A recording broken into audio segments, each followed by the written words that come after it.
The Big 12 media poll is out for 2024, and there are some, I think, interesting rankings. One, you have to take into account now that Arizona, Arizona State, Utah, Colorado, all in the conference. Texas and Oklahoma, not in the conference. And so there's going to be discussions about who the top dog is in the conference going forward. There's going to be discussions on who's at the bottom, who are the solid programs year in, year out that you think might be able to compete for the Big 12 championships. And most importantly, now you're looking at one of these teams is going to represent the conference in the college football playoff. And in 2024, I don't know that it's more than one team, which makes the conference slate that much more interesting, which makes this media poll that much more. It's not important by any stretch of the imagination, but it does give some semblance of idea of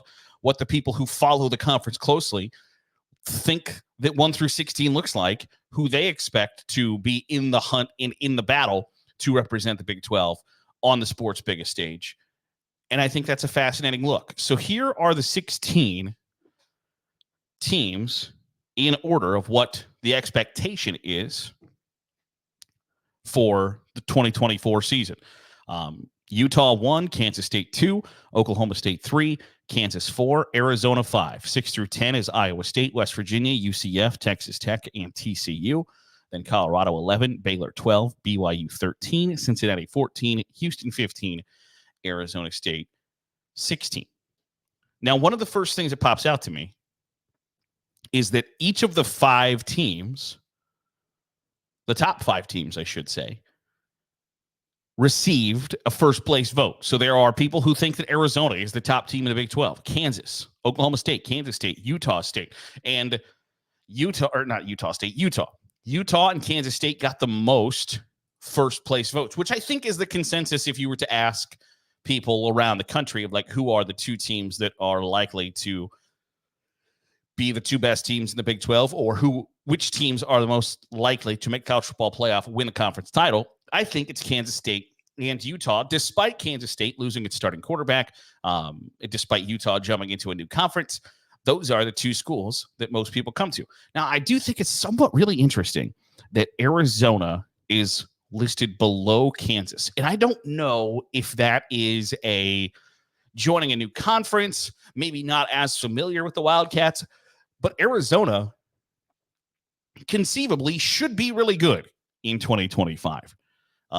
Despite a first-year head coach in Brent Brennan, I think Arizona has maybe slightly higher aspirations than finishing 5th in the Big 12. And obviously, I think, one, you're kind of playing slightly with one hand tied behind your back because the nucleus, quote unquote, of the Big 12 media is going to be in Texas, Oklahoma, the Midwest, and maybe not as familiar with a school like Arizona. And when those are the people voting on how this is going to shake out, that's what you're going to get. Now, Kansas, I make no mistake about it, I think Lance Leipold has done a ridiculously good job there.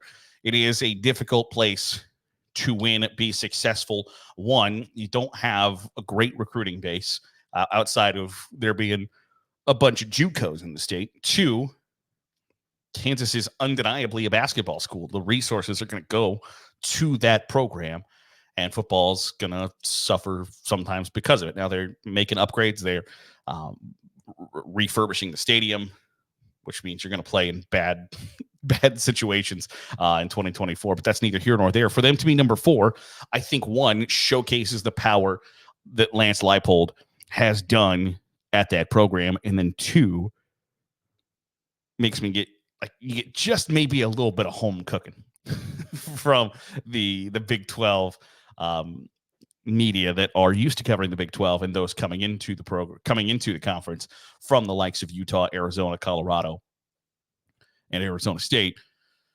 I think Utah is the right choice to be the number 1 team. I think Kansas State is number 2 is the correct choice. Oklahoma State is number 3. And this isn't a fun topic to talk about, but Ollie Gordon, the star running back from Oklahoma State, reportedly got a DUI. And depending on his history inside that program, that could be you know what, you're done. We're done with you situation, or it could be a like this kid has never done anything wrong. He's going to be suspended maybe for a game, or maybe not at all. There's a lot to figure out there, and there's a long time between now and game number 1 for a punishment or a suspension or a removal from the program. Maybe he's a guy that's on 3 strikes and you're out. We have no way of knowing that until we find out what the reaction is from Oklahoma State. But if he's not there, I think Oklahoma State goes from 3 to 5 or 6. He's that big of a player, that important to Oklahoma State. And if he's just not there, I don't know what they do really, really well offensively. And that's not something anybody wanted to talk about going into Big 12 media days or going into the preseason polls, whatever the case may be. But it is a real, true factor that you have to think and talk about. So those are my thoughts kind of on the top 5 teams ranked in the Big 12 poll. In 6 through 10 or 11, I find that Colorado being 11th is very fascinating to me, because we talked about this in the rankings from the EA Sports College Football video games, that EA Sports has Colorado listed essentially as the 16th best team in America. And in the Big 12, the people who cover the Big 12 regularly, the folks who pay attention, watch the games, and cover these 16 schools, believe that Colorado is the 11th best program in their conference in 2024. There is a giant disconnect there somewhere.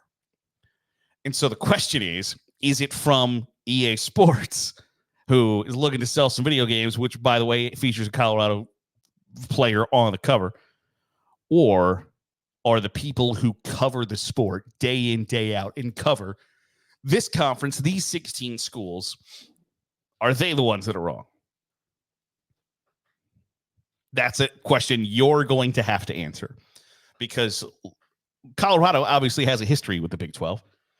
So there is some familiarity there with the media members from this conference and that school. But then also, who got more attention in 2024, at least the first 6 weeks of the season, than Colorado? Not many people, not many programs. A lot of people watch Colorado play Colorado State, play TCU, play in these big early season games that played Oregon, that ultimately didn't go very well, but had a lot of eyeballs. So who's right, who's wrong? Is it EA Sports, or is it members of the Big 12 media? I don't know. I can't answer that question. All I know is that it is insanely interesting to me to see a team be thought of as the 16th best roster, whatever argument you want to make, whatever metric you want to use, 16th best program talent roster in America in 2024 is viewed as most likely to finish 11th in the Big 12. Also in this list, I think, one, you get a sense of how, I'm trying to figure out what the nice way to say this is. There is not a marquee brand any longer in the Big 12. You do not have the Texas, Oklahoma, Ohio State, Michigan, Alabama, LSU, Georgia, Florida, Clemson, Florida State. You don't have that in the Big 12 anymore. But there are a bunch of really competitive programs. Like, they are all going to be competitive with one another. Now, if any of them rise to being, of the upper echelons of college football, viewed in the same category as the schools I just mentioned, I'll be somewhat surprised. But when you get a conference that looks 1 through 16 like this, where could Baylor, who's ranked number 12 in the preseason poll. If they beat Oklahoma State, would you be really surprised by it? I don't think so. Maybe, and maybe not even, maybe it's up to 4. Are 4 through 12 or 13 really competitive with one another? I think so. Yeah. Like, I think that is a fair statement. I think Cincinnati's going to struggle a little bit. I think Arizona State's still completely rebuilding. I like Willie Fritz, the new head coach at Houston. I think he is in kind of that same. I think Willie Fritz is in that same camp of coaches that we don't talk about that do a really good job. That's like Kyle Whittingham at Utah, Lance Leipold at Kansas. I think Chris Creighton at Eastern Michigan is in that group. PJ Fleck, much to my chagrin, is somewhat in that camp of coaches that we maybe don't talk about who do a solid job. And Willie Fritz has done a solid job everywhere he's been. Houston might be number 15 in 2024, but under his tutelage, I don't expect them to remain in the lower levels of the Big 12. Now, at the same time, I don't know that I have them competing for future college football playoff berths or whatever, but I think Houston is absolutely a 9-3, 10-2 win team on the reg under Willie Fritz. It just might take a while to get that ball rolling a little bit, and if you got to take some hits in year number 1. But I think when you look at that 1 through 16 and you look down, maybe 1, 2, 3 are like in their own tier. But then 4 through probably 9 or 10 are all still, maybe it's not that big. Maybe it's 1 through 3 is a tier, 4 and 5 is a tier, but 6 through 10, 6 through 11, 6 through 12, all of those teams are capable of beating each other. And you can maybe even go down to 6 through 13, where all of those teams, all of those programs are going to be battling for those positions year after year after year. And I think that makes the Big 12, one, really interesting going forward because it doesn't have that 1,000-pound gorilla that is so prevalent in so many other different conferences. But then also, if you can have a strong middle, because that's what I think people think the Big Ten and SEC have, that the SEC is fantastic at the top. There's no question about it. You can't argue with the results that the SEC has had national champion after national champion, that the top half or the top third, top upper echelon, the 1%ers of the SEC have been so great that it's undeniable that that exists.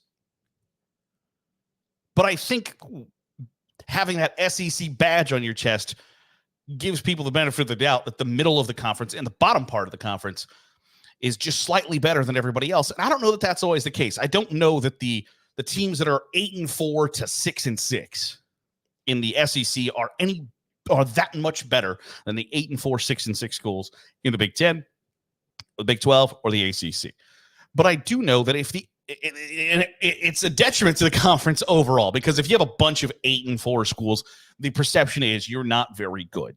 That you loaded up on some non-conference games, you beat the bad teams in your conference, you lost to the good teams in your conference. I think that the parity is so strong in the Big 12, and it's on display when you look at teams 6 through 12, 6 through 13 on this list, that the strength of the conference, relative strength of the conference, will be on display in those 6 through 13,